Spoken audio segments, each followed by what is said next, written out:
Mr. President. My name is Gary Krantz, and I'm an owner of a company that produces radio and television programming here in the United States and around the world, and a new friend of Peter Greenberg.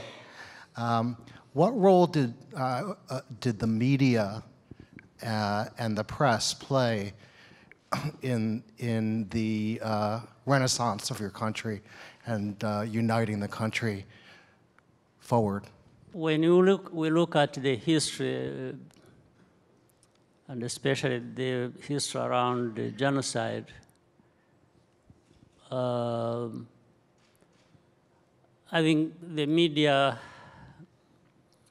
might have done more harm than good, especially during that period the genocide was taking place. But there was some good in a sense that, well, they were talking about a tragedy happening and highlighting it, even though the description of it was mistaken and hugely misrepresented. But at least, nonetheless, they talked about it. So people became aware there was a huge tragedy unfolding.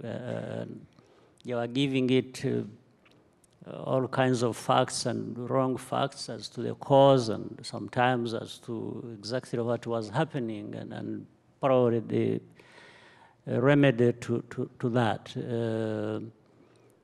So highlighting that and letting people know, the world know that there was a tragedy in Rwanda happening, that one the media helped, did.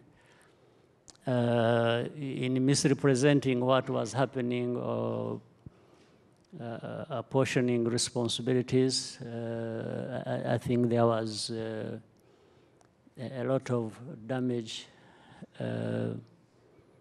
done. But in my view, and maybe that's the view of many in Rwanda, and that's how we probably managed to overcome that. We didn't want to spend, even now, we don't want to spend much time talking about the failures of the international community or this and that. It just may take a lot of energy for nothing.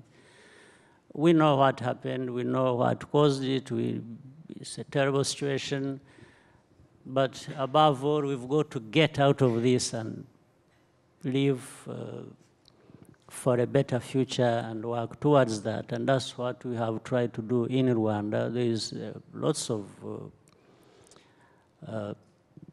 kinds of blames to be passed to different people who had responsibility, but I don't think that's where we spend much time. We spend much time drawing lessons from this tragedy and working to prevent it in the future or stopping it occurring anywhere else, and we want to develop our country. Although I think you would agree that the famous quote, if you can't remember the past, you're doomed to repeat it. So you do have to remember the past. We do. That's why I said we do by learning lessons. Learning lessons, one of them is to make sure that you keep what happened in mind and you have the memory, but you don't get stuck there. You move on.